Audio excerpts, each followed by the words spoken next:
I've been requested to concentrate on my own work, not on the exhibition concept. But of course, later on, if you want to make any question, I will be very happy to answer. We've been talking about images. We've been talking about a world composed of images. And certainly, it's been said by Penelope and by Joachim and Philip, we live in a world of images. So the question, the problem is how to survive in such a context. Huh? And I will provide the first tip. I think that the artist's task consists in offering a sort of first aid kit about this problematic, about this visual landscape in which we are inserted. So I understand the artist's responsibility as a sort of conspirative activity, a way to provide prophylactic tools, pedagogic tools, to generate resistance toward this kind of overwhelming visual world, the iconosphere. Okay? So photography is a wonderful medium. It's having a lot of options. But I would propose more or less nasty classification. One would be decorative photography, and it's fine. It's about beauty, it's about expression, it's about poetry, it's about experimentation and so on. And probably it's arriving, it's fulfilling the expectation of many photographers.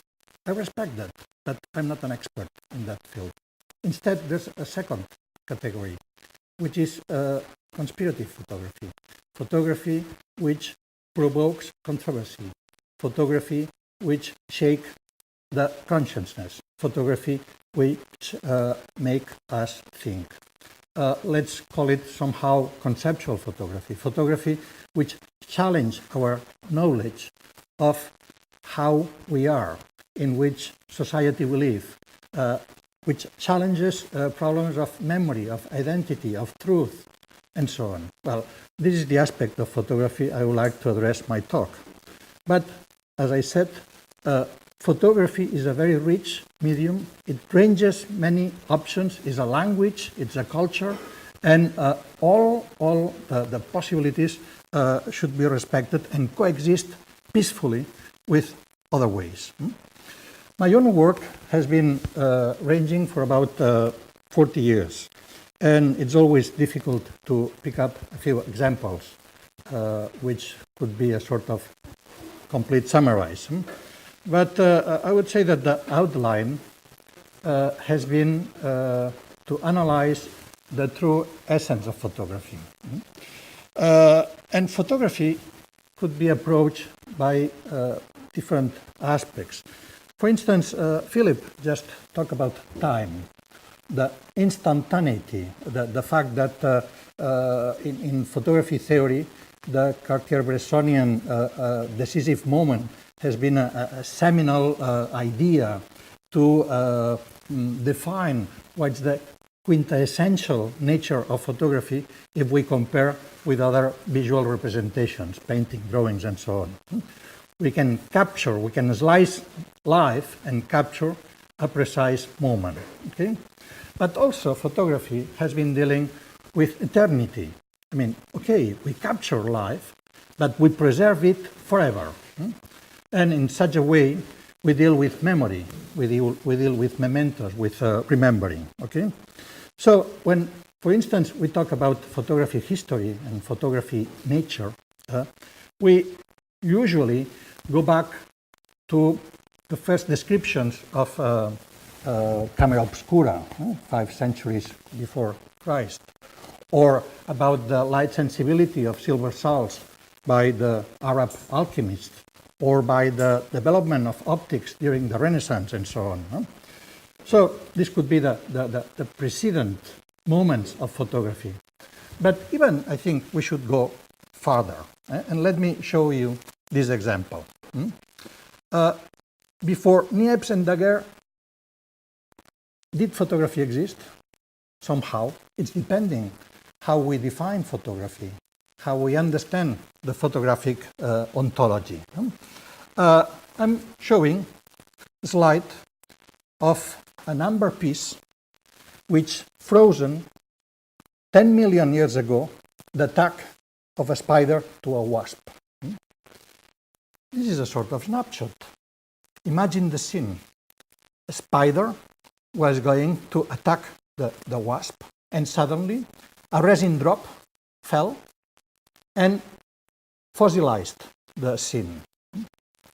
If photography is defined by the capture of the moment, the freezing possibility of the medium, this is a kind of proto-snapshot. It's a snapshot before photography. So somehow this amber piece dated of the dinosaur period or the early Cretaceous could be considered the first photograph in history. Even if you would like, we could present it to a contest, let's say the World Photo Contest or this kind of competitions, and they would consider it in the category of nature photography. But from the perspective of the spider and the wasp, it could be better considered war photography, because life was in conflict. So this could be considered somehow photography. Let's consider another way. I mean, let's go to the future. This is artist Mark Richardson descriptive camera. It's a wonderful piece of technology, as you see. It's just a plastic box with an optical device, and it functions like a regular camera. You press the button and it creates a picture, but you don't see the picture. This picture is immediately transmitted by the internet to a crowd group who are expecting the reception of this image and describe it in a very fast way and return the description to the camera. So the camera is not providing an image, but the narrative explanation of what was in the image. So imagine that I take you now an image, I focus you with a descriptive camera, and few seconds after, I get like one of these registering cash machines in the supermarkets, just a small piece of paper telling I saw a crowd of people watching carefully, very astonished to the screen, something like that. So again, are these photographs somehow? If the description nature is the essence of photography, this could be again the quintessential example of what a photography should look like. So these are the kind of framework I'm interested in, to challenge, to push the peripheria, the limits, the edges of how we consider photography. To me, the main richness of photography is its proteic nature, the fact that it changes everything. When you believe that you are understanding its true nature, it's evolving immediately and it's expanding to new ways. One of my recent interests or concerns are about the fact that we are changing a material photograph into an unmaterial photograph. This is the transit from analog to digital photography implies a lot of changes. One is that we are transforming. There's a metamorphose from an object, an image, into a material support, into just pure visual information. And because of that, the fetishism that we were projecting into photographs is changing. I think that the fact that photographs could be touched, could be handled, could be hanging in the wall, generated a very special impression or a special effect on us. Probably one of the interesting aspects of photography which is vanishing is that photography less and less is a symbolical capture of the reality. It's a symbolical substitution of the world. Let me show this with small examples taken from popular culture. For instance, film Harry Potter. Okay, let's see this sequence. You remember it's Lord Voldemort is trying to get Harry Potter and his friends, and they must flee. So Hermione is going out, but she is at her place, and in order to hide herself, is banishing all the family photos around. So not being in the photos means not being anywhere, not existing. It's the perfect way to be hidden. And this is a metaphor of the way photography has been existing up to now. The photograph has been a substitution of reality. And because of that, it has provoked a kind of voodoo behavior. Voodoo, you know, is this black magic in the Caribbean areas in which they believe that the action over the image will provoke a sort of action over the person that images was representing. No? This has been used in history for a long time. For instance, you will remember the famous photomontage in which images were doctored because of ideological reasons. Here you see an anonymous collective portrait taken in the 30s in which you see Stalin, Voroshilov, Molotov and Yehov. But suddenly the unfortunate Yehov was considered not good to be in the picture, and he suddenly disappeared. Disappeared in real life because he was executed and disappeared in the pictures. So there was a correspondence. The action, the manipulation of the image was a way to project a desire to change the course of history. Or again, in a more complex disappearing process. Here we see 5 people, 4 people, 3 people, and 2 people. So actually, photography has been like a voodoo. We've been using needles or other ways, but even now I'm very obsessed with a situation, and if anyone is familiar with it and has information, I will be happy to keep on collecting. I'm going to family albums in which some photographs have been aggressed. Family albums or family photos in which violence has been exerted. For instance, this is an anonymous family album I found in France, in southern France. It was just a shoe box full of images of a family, bourgeois family traveling around southern Europe, different countries. And all the pictures have been systematically aggressed in such a way, producing a meticulous cutout with a cutter. So imagine hundreds of pictures in which someone has been removed in such a sort of symbolic way, I mean, with a cutter. Removed from the pictures, which means removed from history. This is a man. So we can understand the story. Maybe a betrayal, maybe an affair, a love affair, because suddenly in some pictures it's not only one cutout, but 2. And it's a man and a woman. So we can project a whole love affair. We interpret the images towards that kind of situation.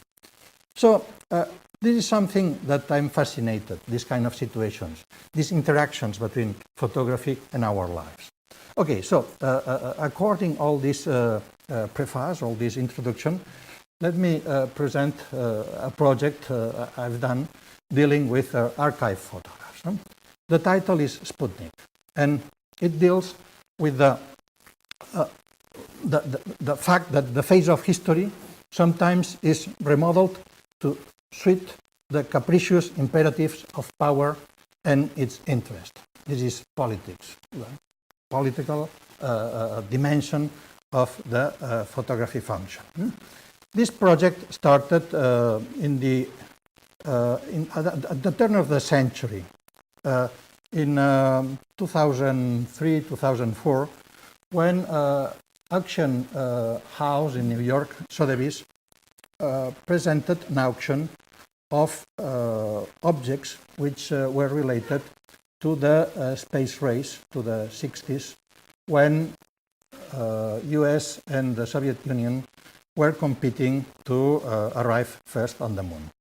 It was a very successful auction because the American collectors and museums were very interested in acquire historical objects and documents from that period. At that moment, the Soviet Union was in a crisis period. I mean, in 1989, the Berlin Wall fell, and this changed dramatically all the political configuration of Eastern Europe, and the former Soviet Union was evolving towards the contemporary Russia. But of course, there was a crisis in terms of institutional politics, economy, and so on. No? So the space program was stopped, and a lot of families of people involved in that space program were eager to sell all kind of memorabilia, photos, documents, medals, and things like that. No? Well, that event in New York, Sotheby's, was very successful, and even it was spectacular. It received a spectacular media coverage internationally. No? This is, for instance, a press clipping from the main Spanish newspaper, El País. No? And the story starts with the fact that New York journalist called Michael Arena, who was a contributor for the Wall Street Journal and who was the expert in science and astronomy, who was also an amateur in the history of the space race, attended that auction session just as a professional, just as a journalist. But he realized that a group of objects, mainly letters, documents, stamps, commemorative material, by someone called Georgy Beregovoy, was not expensive and didn't receive any bid. So he was able to get it. He bought it. And back home, he was able to enjoy what he just bought. And the main object, main piece, was a vintage photograph from the mid-60s of a group of cosmonauts in the Red Square just commemorating the October Revolution. It was autographed by this group of cosmonauts, all they well known. At left, you have Alexei Leonov, the first man to perform extravehicular activity in the late 60s. You have Beregovoy, you have many others. But the third at left was someone unknown. And the journalist, Michael Arena, was a little surprised because he was familiar with this period. He was acquainted with all the chapters of the space program at that moment. I mean, he knew the rest, but this third guy was a mystery. He read the name, Ivan Istochnikov, unknown name, never heard before. But he had a sort of déjà vu. He said, I've seen this picture before. And he went to his library. He was owning the 12 volumes of Towards the Stars by Boris Tachenko, the famous space historian in the Soviet Union. And he took the third volume, page 232, and found the same picture. But Ivan Istochnikov was missing. Well, he said, what happened? We know that in the Stalinist period, some political leaders suddenly vanished.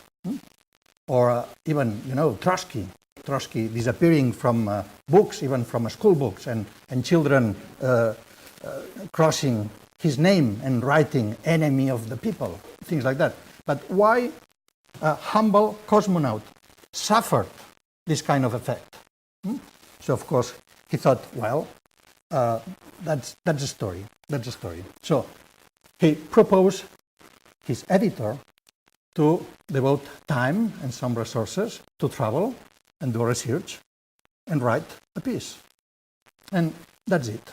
what I'm going to explain now is the result of the investigation about how Ivan Stoichnikov disappeared from pictures. This is disappeared from history.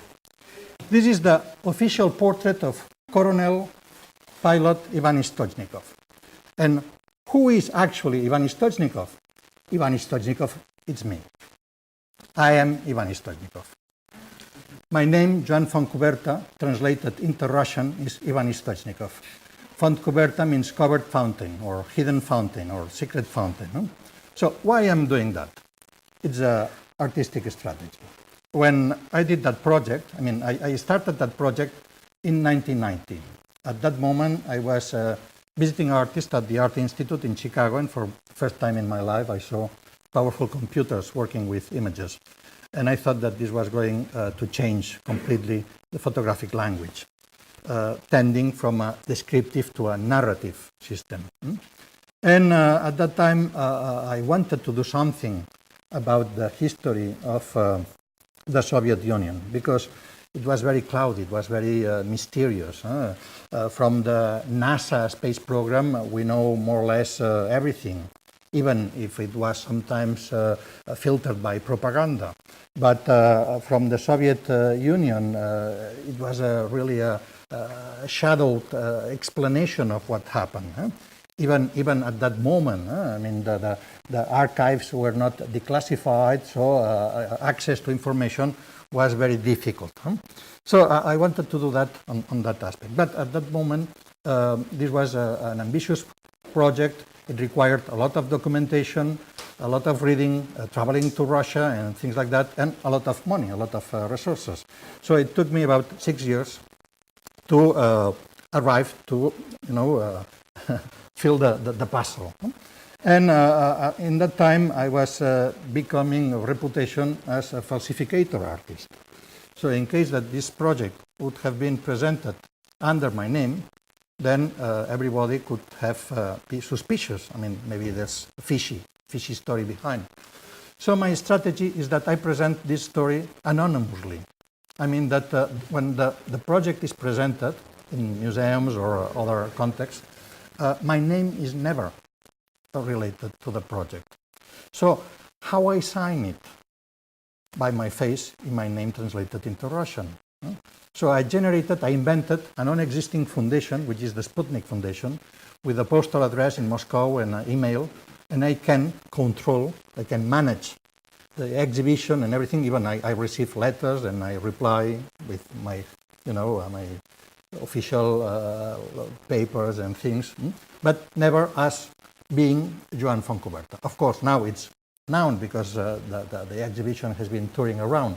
But at the beginning, of course, it was creating a sort of mystery. It was more credible for the audience. So this is somehow an installation in which photography will be the outline, but which does a parody of these science museums of science presentation. This means that it includes uniforms, rocket replicas, spacesuits, reproductions of capsules, and a lot of material that I bought in the Russian flea markets, like newspapers from the period, historical photographs, and different materials like old Russian cameras, medals, things like that. Cosmonaut food that I bought in the souvenir shops in the space museums in Moscow. But then when I came back to Barcelona, where I live, I realized that the cans were looking like dog food. So it was much more. It was cheaper to go to the supermarket and just buy a cat or a dog food, and it was more or less the same. No? So the story is threatened using photographs, and this is also an exercise to explain the ambiguity of the photograph. So I was borrowing photos to Russian families. I could have some contact, for instance, Russian students in Western countries. I managed to meet them, or in the States. And I was borrowing specific pictures from their albums. For instance, this is a picture, I don't know where. but I explained that this is the home for Ivan Stoichnikov, where he was born in Kaluga near Moscow and so on. No? And I explained that the father was a school teacher and that the young Ivan was showing a great deal of interest in flying machines and planes, so his early drawings were always obsessively devoted to this kind of materials. And then I reconstruct the biography. I reinvent the biography. For instance, this is a picture of myself in a merry-go-round in Barcelona, and I just painted the communist star on the small plane. Or this is me joining the military academy in Moscow, but actually this is the original photographs and the collage which leads to this kind of things. This is me a little older, flirting with farmers in Crimea, more flirting, and finally getting married with Irina in the... Or here, playing a Tchaikovsky piece in the piano with my sister. And here, being very proud and happy because I received a pioneer level. And actually, this is Alexei Leonov again. And then there's a sort of explanation of the mystical aspect of cosmonaut life, how it's projected socially by the propaganda machinery, for instance, visiting schools or hospitals and being greeted, things like that. So I do it short, but it's a complex photographic narrative. Or learning the tricks of photography to take wonderful pictures, snapshots from the space, greeting the engineers who are building my vessel, the Soyuz 2, in the Baikonur Cosmodrome, or delivering a speech before the engineers and the press and the science academicists.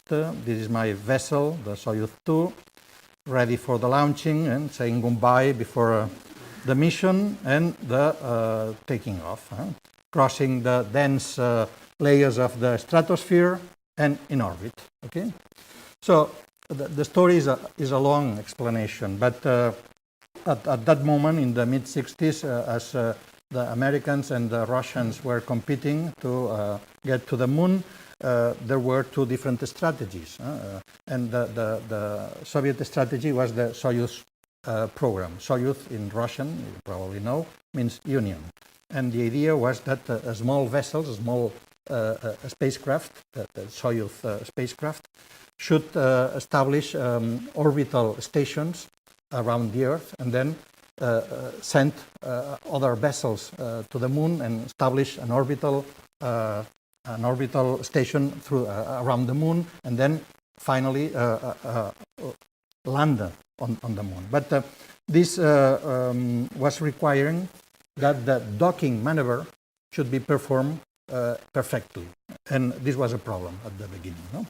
So in 1967, the first Soyuz in April was sent, and it was a disaster. The mission was aborted, and when coming back to the Earth, the capsule didn't deploy the parachute properly, and the capsule crashed, and the cosmonaut Komarov died. This was a big fiasco for the propaganda interest of the Soviet Union. So soon they organized another mission which should be very spectacular to make the international public opinion remember that disaster. No? So they thought that they were going to send Soyuz 2 and Soyuz 3 with a very small time gap difference. They will establish in a parking orbit, and then they will dock the vessels, and the crew from one vessel will pass to the other and vice versa. So they did that, but something happened. There was a kind of solar wind storm, something happened, and the vessels lost track for a few hours.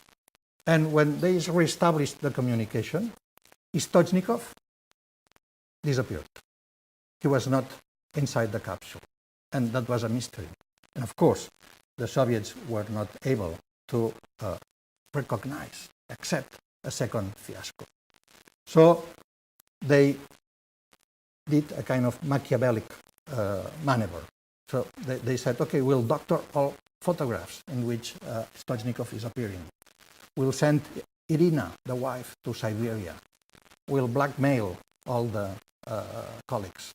We'll do a pressure, and silence will be on the existence of Ivan Stoichnikov. And that's the reason the pictures were doctored. But let's go with the story. The automatic cameras of the Soyuz 2, in which Stoichnikov was traveling, captured the moment in which Stoichnikov did an extravehicular activity. He went out to the space, probably to fix something. And maybe that's providing an idea of what would happen. But it's just speculation. We don't know exactly. We don't know exactly because they found a vodka bottle with a message in the interior, but it was never recovered. When we get it, probably we'll have the complete clues about what happened. Well, this is an homage to Duchamp. When Duchamp left Paris and settled in New York, started publishing Pew magazine, doing photomontage for the cover, and this was one of the first ones. I forgot something important. Stoichnikov was not traveling alone. There was a dog with him. For the first time, it was, animals and humans in the same vessel. So Kloka, this nice dog, was going with Stoichnikov, and even there are wonderful documents of the performing activity of Kloka and Ivan Stoichnikov outside the vessel. In the installation, I include the bones that Kloka was eating, just to prove that this is not fiction, but just evidence, historical evidence. And of course, my inspiration is coming from comic strip, science fiction, and this kind of things. No? Well, the vessel was recovered without Stoichnikov on board, and they found that it was showing the impact of a meteorite, and this meteorite is included in the installation.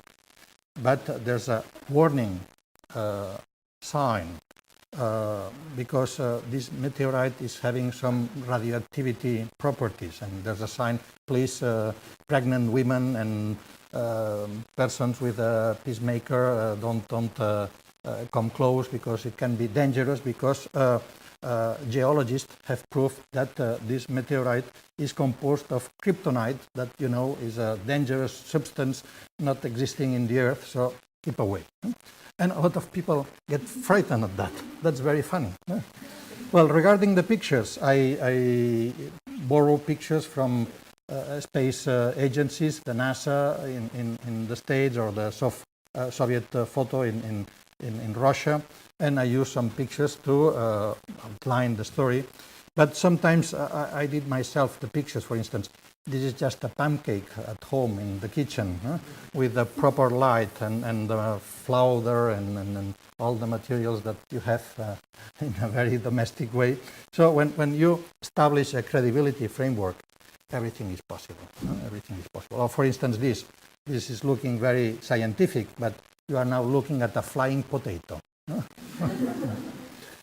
I don't want to fool people in the exhibition. I want people watch critically and understand how photographs are not literal transcriptions of the real, but just constructions. So from time to time, I include some keys, some clues. For instance, from time to time, you will find this picture among the others. So these are the robots from the Star Wars films. And when doing the installation, in the opening, I keep aside in a more or less discreet way and present myself as one of the collaborators, an expert in the photographic aspect of the exhibition. Instead, I request someone from the local university, language school, someone speaking Russian, for instance, that was in Madrid in 1997, and I present her as Elena Kondakova, the president of the Sputnik Foundation, who came here just for the opening and to deliver a welcome speech. No? And for a long time, this lady is providing a very long and boring speech with an interpreter. And during the event, she's having a champagne glass and speaking Russian to everybody. So it's a sort of performance. In order to prepare the exhibition, I was using a lot of original historical books about that period, and I did my own one, which is in Russian and English, and my name is never there, and it's starting as a formal publication with all the patrons of the Sputnik Foundation. If you read carefully, you will meet between the patrons, the Karamazov brothers, or many important people. Or well, there are a lot of tricks. It's really an artist book. A lot of elements that you should discover. But the book is distributed, and I'm fascinated when I find copies of the book in public libraries, classified in history of Russia or history of cosmonautics. This means that the librarian said, "Oh, this is about rockets," so that way. That's fine. But this exhibition is about how photography transmits information. So sometimes the strategy consists on convincing journalists and editors to publish that story as a true reportage, as a journalistic presentation of what happened. And sometimes I've been successful to convince editors to do so, and it's wonderful. It's wonderful. Because, for instance, it was a magazine in a weekly magazine with a newspaper in Madrid, and there was that. And at the end, there was just this and last news about that event. And then, if you go to that page, there's an explanation. But most of people don't go to that page, so they should confront themselves about the information which is provided. So I'm doing a lot of experiments like that. Another system consists on sending letters to the editor of the newspaper, also provoking a lot of controversy about that. Or my favorite one is in summertime, when journalists are on holidays and there are only interns without experience. I sent press releases and press about the story of Ivan Stoichnikov, and I send it, and sometimes they publish without any critical filtering. Well, it's a very long story, but if today you look in Google for Ivan Stoichnikov, which is an invented name, you will find about 427,000 entries of an invented name. And this is like a trap, because it's there, and some people not being acquainted with the project can still believe it. And I'm amazed by some of the consequences. For instance, there was a pop music group in Madrid who visited the installation and got fascinated by the story of the dog lost in space and things like that. And they devoted a complete record with songs about the epic and the poetry of that. Or a TV program, they were doing a monographic special on mystery of space. And they found the book and also believed it and broadcasted the story as being true. And it was a big scandal, of course, because a lot of of viewers call saying, "But you are crazy. I mean, this is just an artist project," things like that. Huh? So this is a line in which I've been working, which confront the viewer with one of the seminal aspects of photography, which is credibility, which is truth. In the age of analog photography, truth was an obsession. In the age of digital photography, truth is an option. But let's go to the age of digital photography. Let me show briefly, because time is running, another project titled Holy Innocence. Probably you suffer, as everybody, the problem of spam in garbage mail that tries to sell anything and so on. Well, I collect spam. It's a wonderful material to work with. And among spam, my favorite is scam. I mean, those messages which try to forge a situation in which they try to get money from you. There are two main systems. One is the girls from Eastern European countries trying to get a husband in Western countries. So they sent, an email with a portrait saying, my name is Daria from Russia, and I've seen your profile in Facebook, and I think that we can be close friends. And if you respond, if you reply this message, you establish a sort of friendly communication, and at a certain point, this supposed girl, because of course these are just a kind of scammers, no? And mostly they are male. She will tell you, she will propose, I would like to come and visit you, but I have no money for the ticket. No? So please send me the money, and if you send the money, you will forget about this. So this is very interesting, and I collect this kind of situations. But the project I'm dealing with was wonderful because it's the second category of a scam, which is the Nigerian letters. The Nigerian letters always follow the same pattern, and it's that someone approach you saying, well, I'm the son of former president of blah, blah, blah, and my father has been killed, but he's having millions in Switzerland, and I'm looking someone to help me to use that money and do investments. And again, you've been recommended by someone I cannot tell you, but you are a trustful person, and you will get a lot of money if you can help me. Okay? Well, in this case, it was very nice because I received one of these scam letters by someone who was called Captain Hook from the U.S.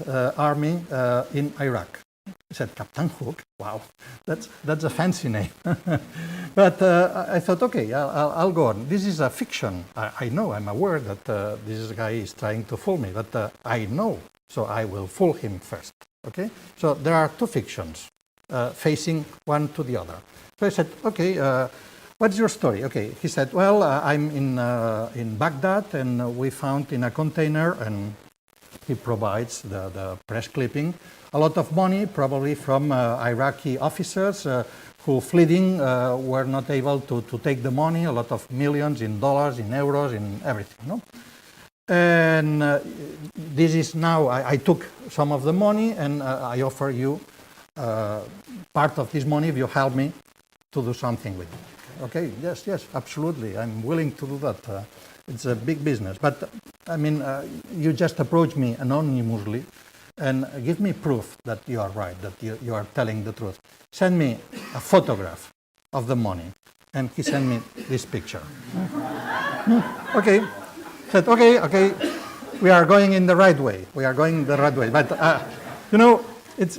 it's a very pixelated picture. I don't see if this is real money or just photocopy, so please send me a close-up. And he sent me a close-up. More close-up. Okay, said, okay, now I believe you, so I'll tell you. I'm a priest in Barcelona, and I'm in charge of the Sagrada Familia, family. And this is a famous historical building, and we are trying to finish with the construction, but we have no money enough. So your money will be right for that. Huh? So we established a dialogue, and he said, okay, but now I show you my face, show me your face. And he sent me his passport. And then, well, okay, but how I can believe that this money is consigned in that place? Again, it's a story, no? So he sent me documents of the money was there. No? So when I had about 96 changes, I said, okay, I have the book done. Let's finish it. And then I sent an email saying, I'm sorry, but the Vatican discovered our affair, and they want to handle all the business directly, so bye-bye. No? And I did a book about that. No? I did a book which is having a sort of design device, because it's printed in red and green color, and the book is offering filters in this color. So according to the filter you put, you have the truth or the fiction. You have one face or the other. And it's a kind of publication I'm very happy with. which is relating to this kind of the creation of avatars and fictional identities in the age of internet. Let me go on fast because, again, time is running. Googlegrams is a project in which I established a sort of parallel identity between mosaics 3,000 years before Christ and digital photography. I mean, the image structure is the same. Recently, an American student, graduate student at MIT, discovered the photomosaic software in 1996, which consists on creating images out of thousands of teeny cells, teeny tiles. And years later, there was another software, which is freeware, everybody can use it, created by Frank Midley, which is a photomosaic system in which you don't need a directory full of images. You don't need an image bank. You just connect your computer to the internet, and through the Google image search mode, you can type some words, and all the images connected to those words can be used to generate your mosaic. So this is wonderful because this means that you can establish works in which you explore the relationship of text and images. No? For instance, this is the first photo in history, the one taken by Nicephore Niepce in 1927. No? So I just type the word photo. So 10,000 images responding to the tag photo were included in this photomosaic. So if you go close, you will see the whole universe of photography: art photography, photojournalism, advertising photography, weddings, children, pornography, whatever. Everything is there. So the first picture, including everything which came later. Or let's see how I work. For instance, this is an historical mosaic, a Roman mosaic, and I use as a search words all the symbols that the Medius is having. No? So that was the result. Or the Courbet, origin of the world, and the search words were Big Bang, black hole, and dark matter. And this is what you have. Or this is the Leonardo Last Supper, and the search words are all the chefs awarded with 3-star Michelin guide. So if you look careful, you will see all the famous chefs. Or not in a humoristic vein, but in a more political way. This is the famous Abu Ghraib torture picture.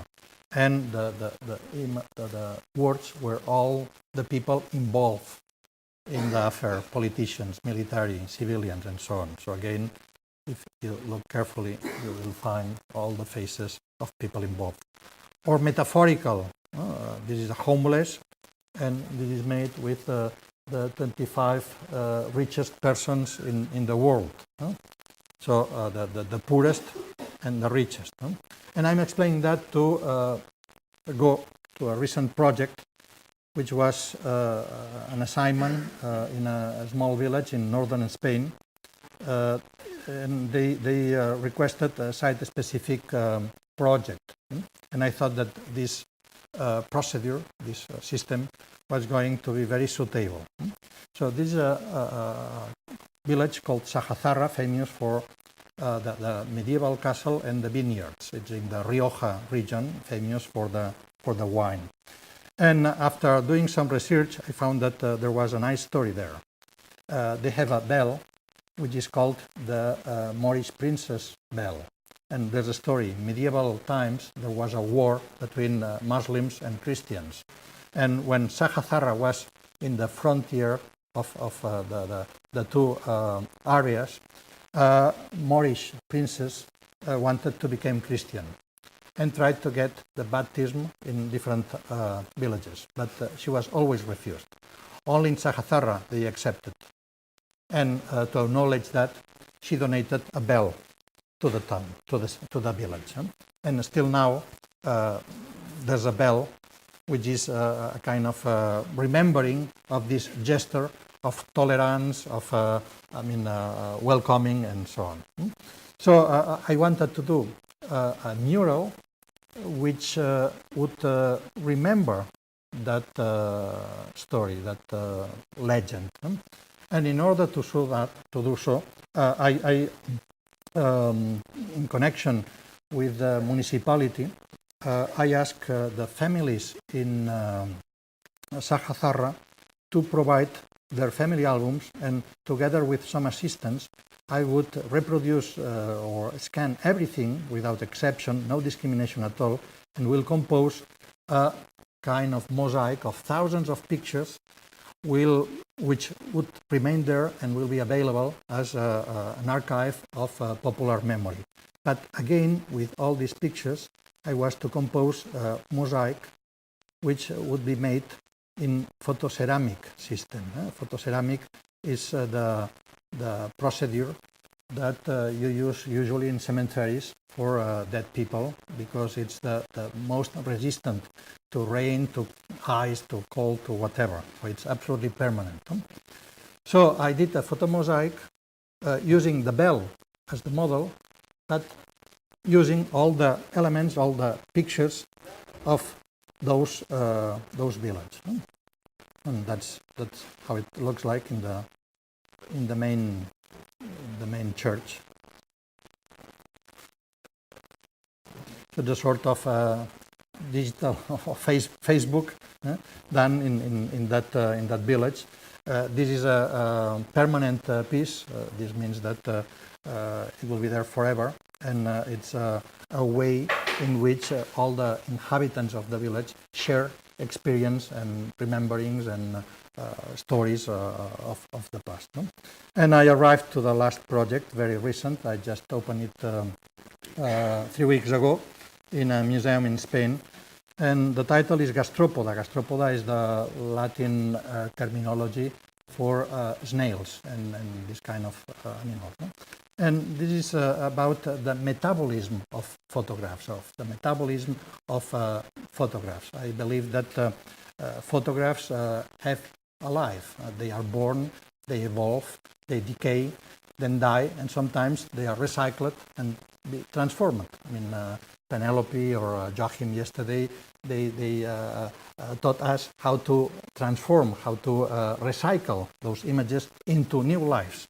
So the origin of this project is because I live in the countryside, not in Barcelona in the center, but about 30 kilometers, in a very humid region. And I have my post box outside the house, and if I'm not going there very often, snails come and eat the paper. So nowadays, which kind of mail you have on the post office? Invoices and invitation cards. The rest is coming through email, electronic mail. So this means that I'm not really hurrying up to take my mail brought by the post. So if I last a little bit, the snails come and do my work, do the artistic work, which is this kind of transformation. And this is something which is very interesting for me in the sense that it's dealing at one hand by this illustration of the life and the metabolism, the transformation, or this idea of images having a biological life as well, but also about authorship. Who are the authors of the images which are generated in this decaying process? Myself or the snails? I'm very interested in animal photography. I've been collecting information about that. For instance, dog photographers, cat photographers, elephant photographers, cow photographers. There are a lot of, and I've been myself working with these ideas. But in this case, I'm having snail slaves working for me. I mean, hunger snails who are creating this kind of pieces, which are just the remains, the leftovers of those invitation cards when there's just the sheet of the snail and eaten paper. For instance, this is Eugene Smith's famous picture. I don't know if you are able to reconstruct the missing parts. This is a Weston. And this is the installation of the current presentation of this project in a museum, where you see a terrarium with the snails currently eating the invitation cards.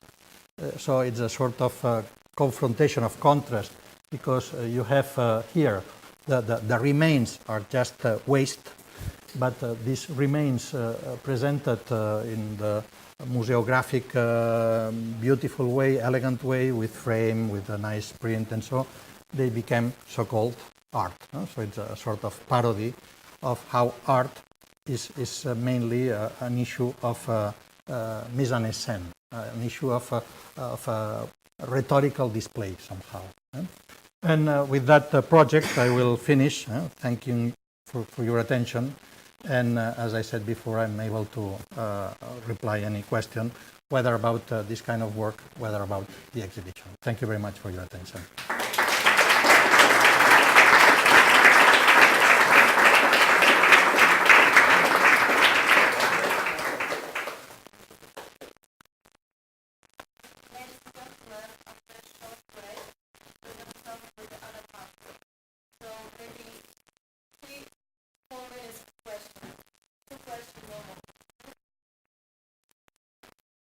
Ask about something.